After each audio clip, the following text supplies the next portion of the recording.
partage donc une série de messages sur le thème de la croissance. Et donc on va continuer ce soir à travers un message qui va, on va dire, mentionner éventuellement les freins, les éléments qui nous empêchent de croître, et également le fait de s'oublier soi-même lorsqu'on veut croître dans l'Église. Amen. La croissance est quelque chose que nous désirons tous dans nos vies, dans nos vies professionnelles, dans nos foyers, dans nos familles et bien entendu dans l'Église aussi. On veut croître. Dans l'Église, c'est entre guillemets un ordre. Dieu nous demande de nous multiplier, d'aller vers les nations.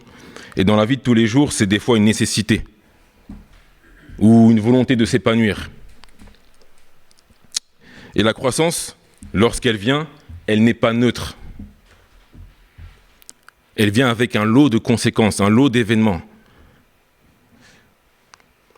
La croissance d'une personne ou d'une église peut déranger. La croissance n'est pas le fruit, c'est quelque chose qui peut vraiment déranger. Amen. Elle peut exposer.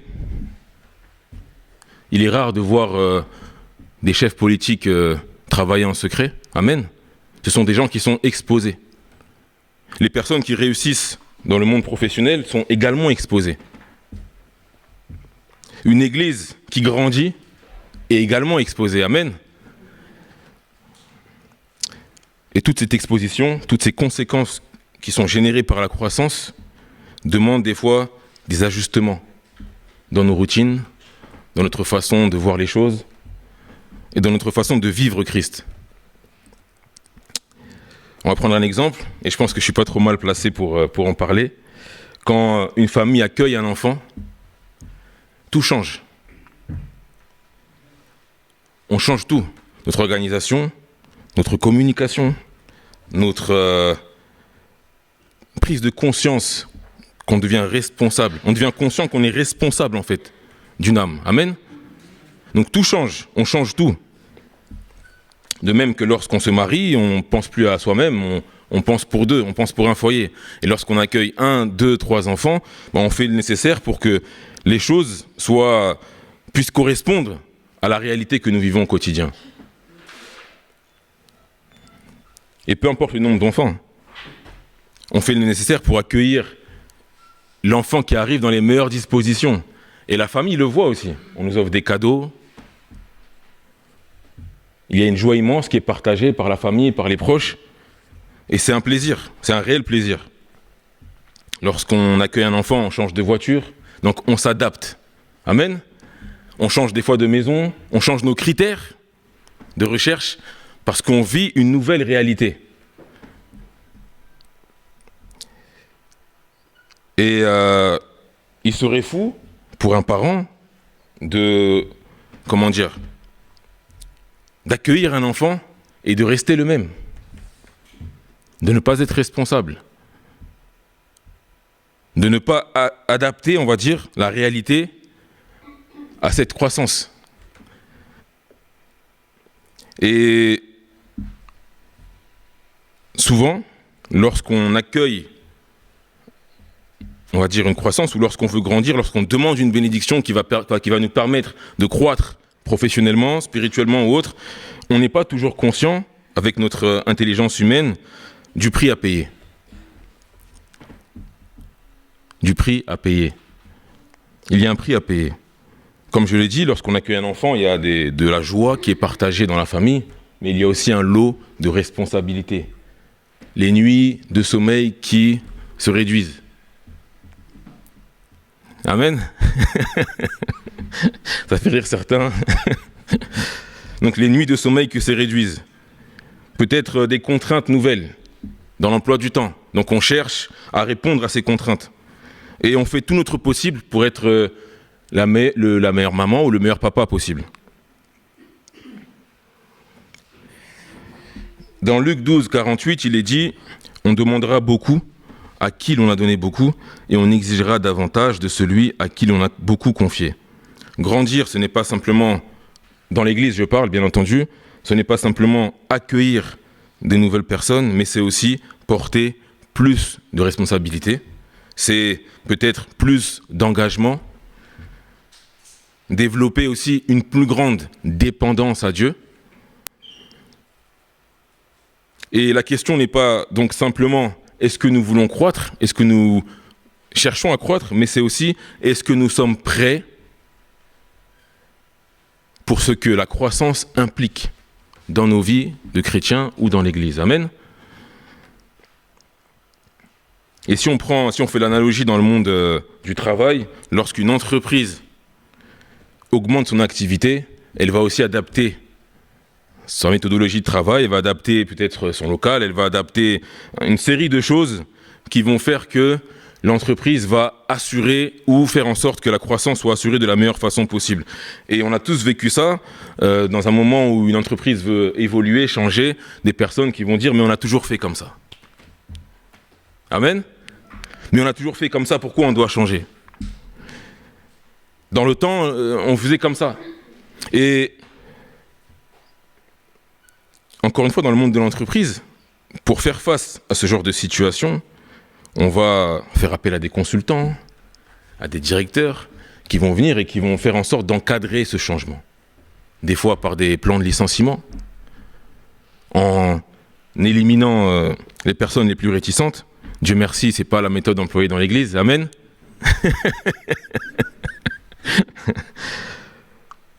Mais c'est une réalité. Le changement fait mal parce qu'il y a un prix à payer. Il y a un prix à payer. Lorsque l'on veut croître, cela nous demande de passer encore plus de temps avec Dieu et j'ai foi que l'Église est dans cette démarche. Si nous sommes là aujourd'hui, c'est parce que nous sommes conscients que nous voulons faire avancer l'œuvre de Dieu. L'Église peut grandir avec plus de membres, comme je l'ai dit, plus de responsabilités, plus de décisions importantes. Et on en parle ici chaque semaine. On cherche à avoir un plus grand local aussi parce qu'on est conscient des responsabilités, même en termes de sécurité, que cela requiert. Donc il y a l'aspect matériel, mais il y a aussi l'aspect spirituel. Est-ce que nous sommes prêts aujourd'hui à passer plus de temps avec Dieu? Peut-être moins de temps sur des passions, peut-être moins de temps sur les réseaux, moins de temps sur des choses qui peut-être nous divertissent et qui nous font plaisir, mais qui ne vont pas forcément nous permettre individuellement ou collectivement de grandir. Est-ce que nous sommes prêts aujourd'hui à être exposés? Parce que le jour où Thionville entendra parler de l'église ADD de Thionville, on sera encore plus exposé. Amen. Lorsque la ville de Thionville prendra conscience qu'il y a des chrétiens ici, on sera encore plus exposé. Épié. Peut-être qu'un jour l'église va déranger. Amen. Peut-être qu'un jour l'église va aussi être utile. Mais une église qui grandit, c'est aussi une église qui est exposée. Et des fois, on n'est pas prêt à cela. Jonas n'était pas prêt à être exposé. Lorsque Dieu l'a appelé, il a fui. Amen. Finalement, Dieu merci, il a accepté la mission, mais au départ, il a fui. Et c'est humain. Amen. On a tendance des fois à refuser certaines choses. Mais Dieu, lui, a son agenda avec nous aussi. Il sait que tôt ou tard, il va t'utiliser. Parce qu'il a un plan pour chacun d'entre nous ici. Et des fois, notre croissance nécessite de passer par des choses qui ne nous plaisent pas. De commencer peut-être par un service dans lequel on sent qu'on n'est pas épanoui spirituellement. On a cette impression-là. De commencer quelque part où peu nous attendent. Quelque part où on pense qu'on n'est pas utile. Mais des fois, notre croissance passe par ce chemin. Amen.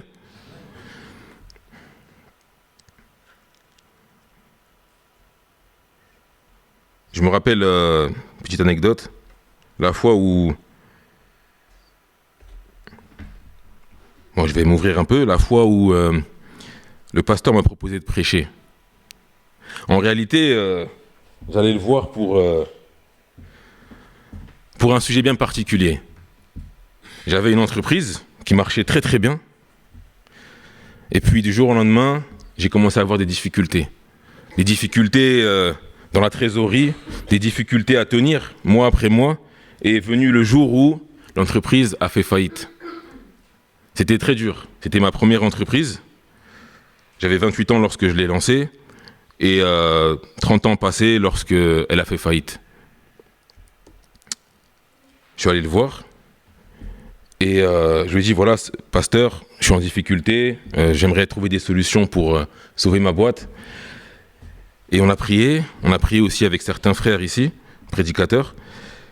Et le pasteur m'a rappelé pour me dire, voilà, j'ai écouté ton témoignage, parce qu'on a parlé longuement, pas uniquement que de l'entreprise, mais de plusieurs choses. Et il m'a dit, j'aimerais bien que tu puisses rejoindre les prédicateurs. Et la première réaction que j'ai eue, c'était, mais Seigneur, j'ai une entreprise, je suis venu chercher des réponses pour mon entreprise, parce que j'avais des salariés, voilà, ma famille aussi dépendait de ce travail. Et voilà la réponse que tu me donnes. Amen. J'ai réfléchi des semaines. Le pasteur attendait ma réponse, donc je ne voulais pas non plus le... Et j'en ai parlé avec ma femme, on a prié pour ça. Et voilà, j'ai accepté. Mais au départ, au vu de la situation dans laquelle j'étais, jamais de la vie, j'aurais pu penser que je serais un jour en train de prêcher devant vous. Amen. Et tout ça parce que j'avais la tête dans le guidon, j'avais des problèmes peut-être financiers et autres, qui m'empêchaient peut-être de voir le plan de Dieu. Je ne sais pas jusqu'où Dieu va m'amener, mais ce que je veux dire, c'est que des fois, ce qu'on vit peut occulter ce qu'il y a derrière par rapport à notre vie spirituelle. Amen. Et donc, Dieu a permis que je puisse commencer à prêcher. Maintenant, ça fait 2 ans et Dieu soit loué pour cela. On va ouvrir la Bible dans Ésaïe 43, 18 au verset, donc 43 du verset 18 au verset 19. Ésaïe 43 du verset 18 au verset 19.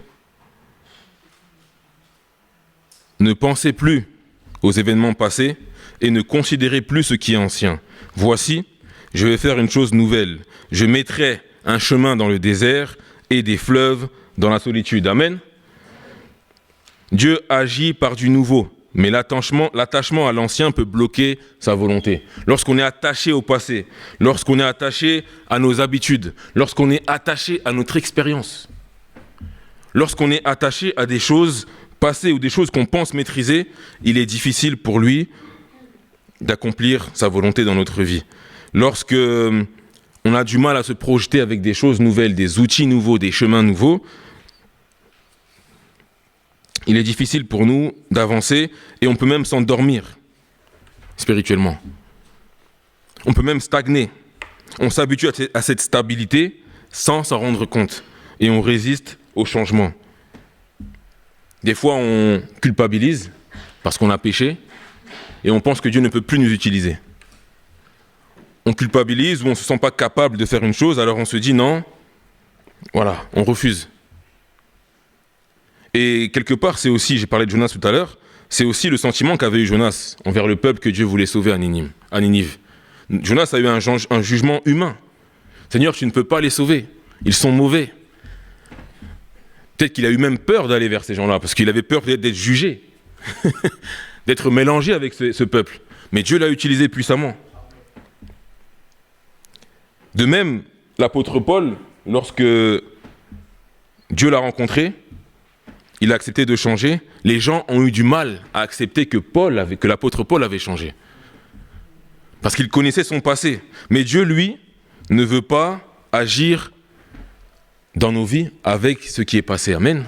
Il veut agir avec du nouveau. Il veut nous donner un nouveau vêtement. Et aujourd'hui, l'Église aussi, si elle veut croître, elle doit faire avec ce que Dieu veut nous faire. L'Église doit avancer avec ce que Dieu veut faire dans nos vies, à travers ce qu'il a de nouveau à nous proposer. Amen.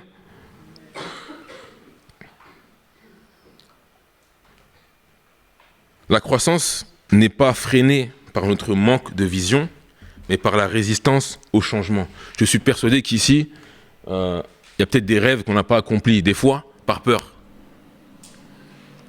Il y a peut-être des choses qu'on n'a pas faites par peur. Amen. Ou par doute, par manque de confiance, mais la vision était là. La vision était là. Mais des fois, pour X ou Y raison, on va passer à côté d'une opportunité, spirituelle ou dans la vie. Amen.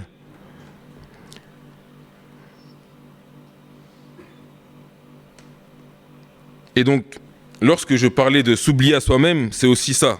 C'est ne plus compter sur ses propres compétences, sur sa propre expérience, mais se confier en lui pour avancer. Dans Proverbe 3, du verset 5 au verset 6, il est dit « Confie-toi en l'Éternel de tout ton cœur et ne t'appuie pas sur ta sagesse. Reconnais-le dans toutes tes voies et il aplanira tes sentiers. » Grandir spirituellement demande parfois de s'oublier soi-même, mais toujours aussi dans la sagesse.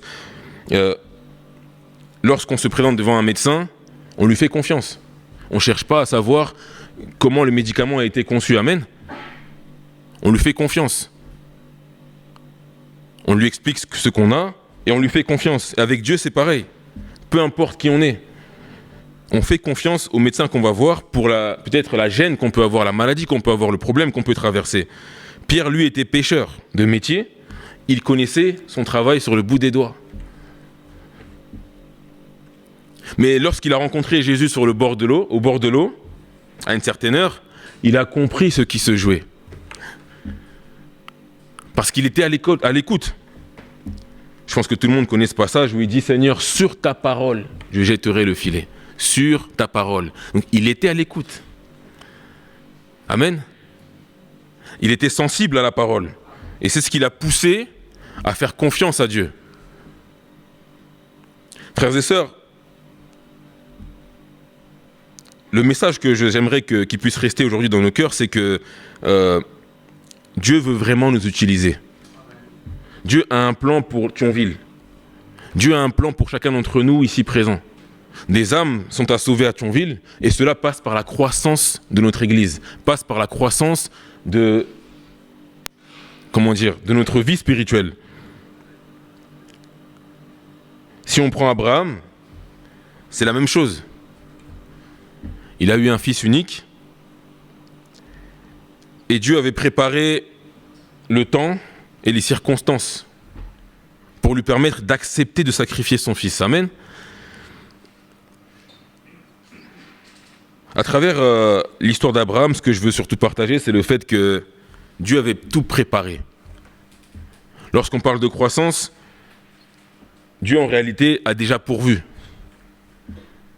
Il nous suffit simplement de faire un pas, d'avancer et de croire que Dieu peut ressusciter même un mort. Et c'est ce qui s'est passé dans l'histoire d'Abraham. Il avait entendu Dieu et il savait que Dieu avait déjà préparé une solution dans le cas où son fils était sacrifié.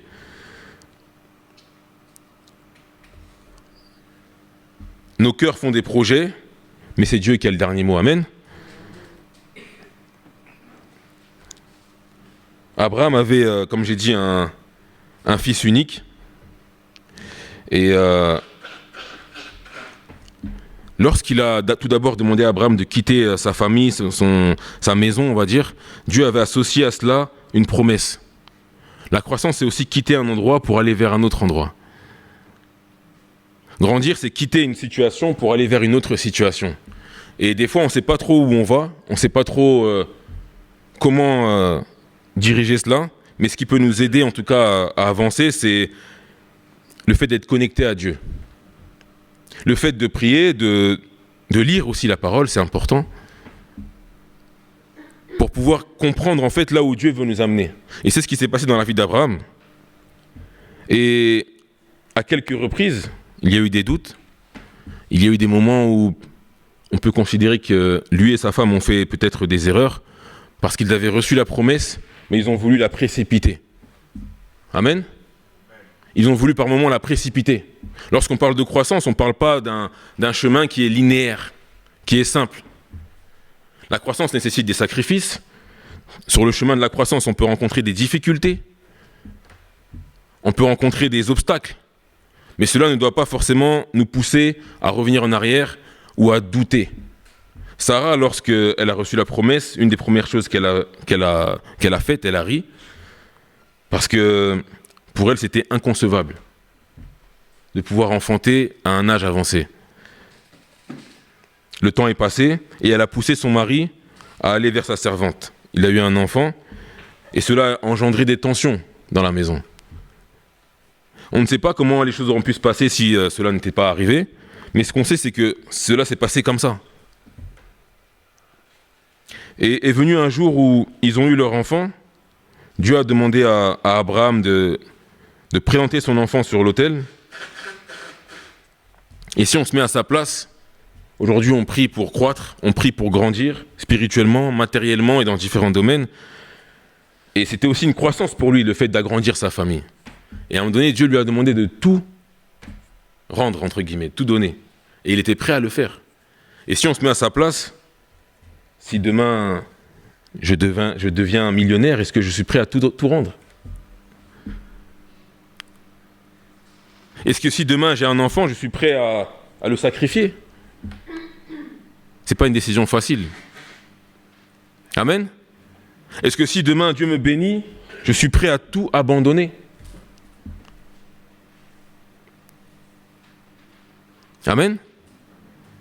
Et lorsqu'on dit que croître, c'est aussi dépendre de Dieu, c'est ça. C'est qu'à travers cette épreuve, à travers ces bénédictions qu'il a reçues dans sa vie, Dieu lui a permis, à un moment donné, de grandir aussi individuellement dans sa foi. Parce qu'il avait accepté de dépendre uniquement de lui. Amen. De ne pas dépendre peut-être des avantages qui étaient associés à cette croissance, de ne pas dépendre de ce que Dieu lui avait donné physiquement, mais de dépendre de lui. De se dire, Seigneur, tu m'as béni, tu as permis à ma famille de grandir, mais, Seigneur, je laisse. Seigneur, tu bénis l'église de Thionville à travers les gens qui sont là, mais Seigneur, je ne m'accroche pas à ce poste. Seigneur, tu bénis l'église de Thionville à travers ce que tu me donnes, mais Seigneur, je ne m'accroche pas à ceci, cela. Amen. Mais je m'accroche à toi. Je m'accroche à toi parce que tu peux très bien m'utiliser aujourd'hui et utiliser une autre personne demain. Ne pas dépendre des choses, mais dépendre du Seigneur. Amen. Ne pas s'accrocher à ce que Dieu donne, mais s'accrocher plutôt à lui, à sa parole.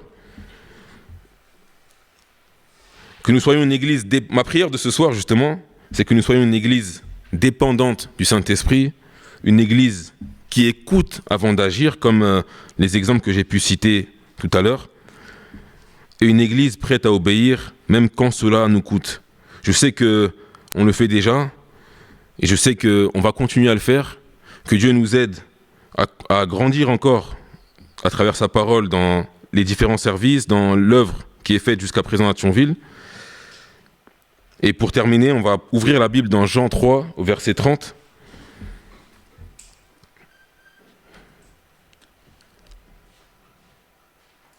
Jean 3 au verset 30.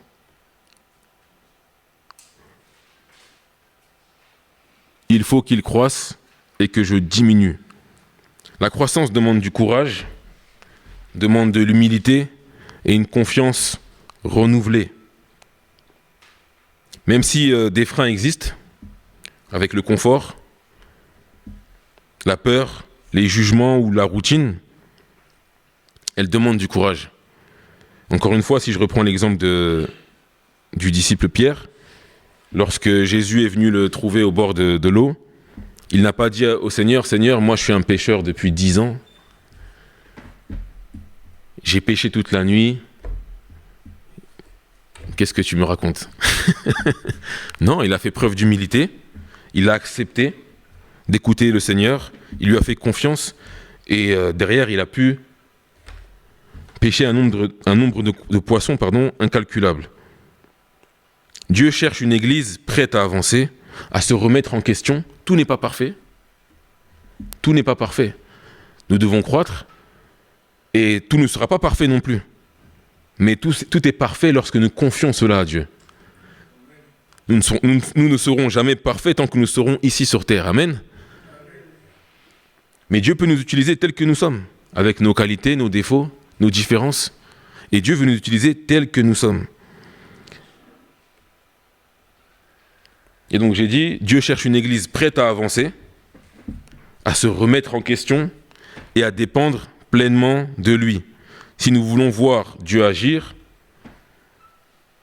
si nous voulons voir l'Église croître sainement, alors choisissons de lui faire encore plus confiance. Nous le faisons déjà, nous pouvons également aujourd'hui lui faire encore davantage confiance. Même lorsque la vision, le chemin nous dépasse, lorsqu'on ne comprend pas tout.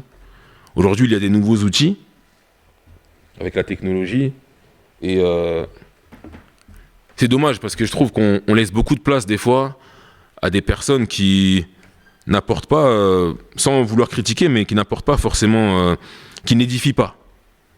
Il suffit d'aller se balader sur les réseaux sociaux et on va prendre le phénomène de la télé-réalité et on voit ces gens être pris comme des modèles aujourd'hui. Amen. Des gens aujourd'hui passent dans les médias, à la télé, sur les réseaux sociaux, dans les journaux, enfin peu importe, et ils sont pris comme des modèles pour de nombreux jeunes. Et c'est dommage pour nous, chrétiens, des fois, de ne pas être positionnés, visibles sur certaines choses pour permettre à un grand nombre de connaître l'évangile. Amen. Et je pense que on a des personnes ici qui sont remplies de compétences, de qualités, qui peuvent être écoutées par des jeunes, par des moins jeunes, qui peuvent des fois être des lumières aussi pour certains. Et je trouve dommage que nous, chrétiens, des fois, on se mette en retrait. Amen. On se mette en retrait lorsque le monde a besoin de nous. Lorsque la ville de Thionville a besoin de nous, on est en retrait. Et on laisse la place peut-être à toutes sortes de choses qui peuvent influencer nos enfants, nos vies. Amen. Et je trouve ça dommage. Et donc vraiment, comme j'ai dit, dépendre de lui. Dieu peut nous amener dans des endroits qu'on sous-estime peut-être ou qu'on ne pense pas aller un jour, si on l'écoute et si on lui fait confiance. Bien sûr, je ne dis pas de prendre des décisions hâtives, mais prendre le temps de prier pour ça, prendre le temps de faire mûrir ça dans la prière. Et je pense que lorsque Dieu voudra nous envoyer, nous parler, on sera convaincu que c'est le moment de faire les choses. Amen. Que Dieu fasse de nous une église qui ne résiste pas à la croissance, mais qui accueille cette croissance avec foi, avec obéissance et, encore une fois, dépendance au Saint-Esprit. Amen. On va prier. Père de gloire, nous voulons te dire merci pour ce moment. Merci pour ta parole, merci pour, Seigneur Dieu, ta présence dans ce lieu. Seigneur, nous voulons te remettre les mots qui ont été échangés ce soir, nous voulons remettre nos cœurs afin que nous puissions, Seigneur Dieu, garder l'essentiel, que nous puissions, Seigneur Dieu, nous concentrer sur toi, non pas, Seigneur Dieu, sur autre chose. Seigneur, merci encore pour ta grâce, parce que, Seigneur, tu veux nous utiliser, tu veux nous toucher, tu veux nous parler, tu veux nous conduire par ton Saint-Esprit, tu veux nous conduire dans tes plans, Père éternel, et nous voulons te faire confiance encore ce soir. Laisse que nous puissions être des disciples obéissants, que nous puissions être des chrétiens, Seigneur Dieu, qui sont sensibles à ta parole et qui, Seigneur Dieu, agissent après t'avoir écouté. Seigneur, merci encore pour ce message, merci pour ta parole et que ton Saint-Nom triomphe dans ce lieu. Amen.